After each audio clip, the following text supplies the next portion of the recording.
The legacy system was inspired by the fact that Star Wars it has a lot to do with family. In fact, one of the most famous family relationships in cinema is the relationship between Darth Vader and Luke Skywalker. There's a lot of fans out there who want to have their own Skywalker-type family tree.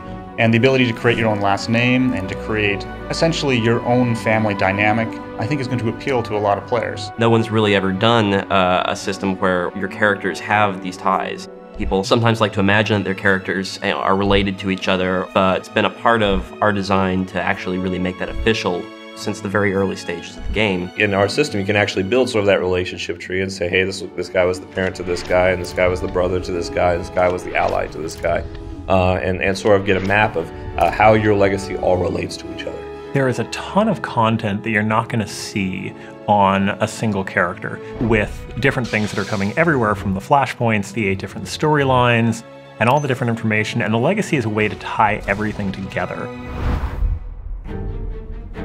A big part of what we're doing at Legacy is making it easier and more convenient to play your next character and the character after that. Because you've already spent this time with your main character, maybe there are some things that your next character learned from his father or from his mother that make your journey through the world easier the next time.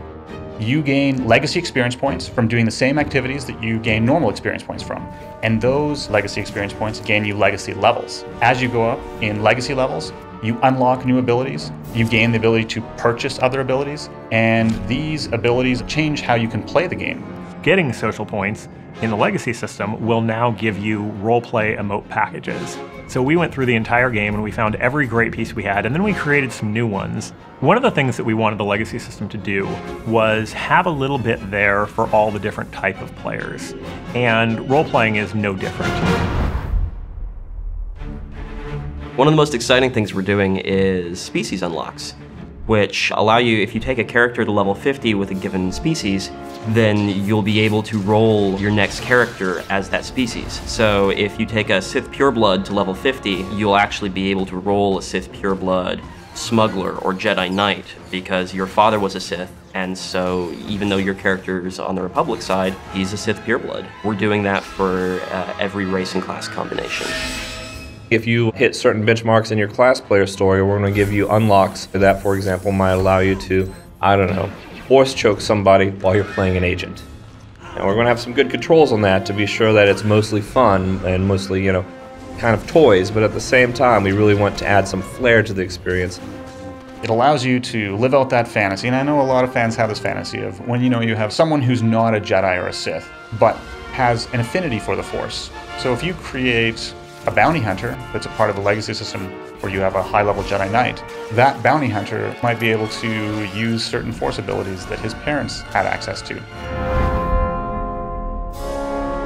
One of the things that you're going to start seeing drop throughout the game world is what we call bind and legacy gear. There'll be items that are specifically restricted to your legacy that you can trade freely amongst the characters on your account. So, it may bind when your Sith Warrior picks it up, but then he can mail it to your Imperial Agent character. That character can get sort of a head start with good gear early on. For players who don't like to play multiple characters, they have their one character and that's the only character they're going to play.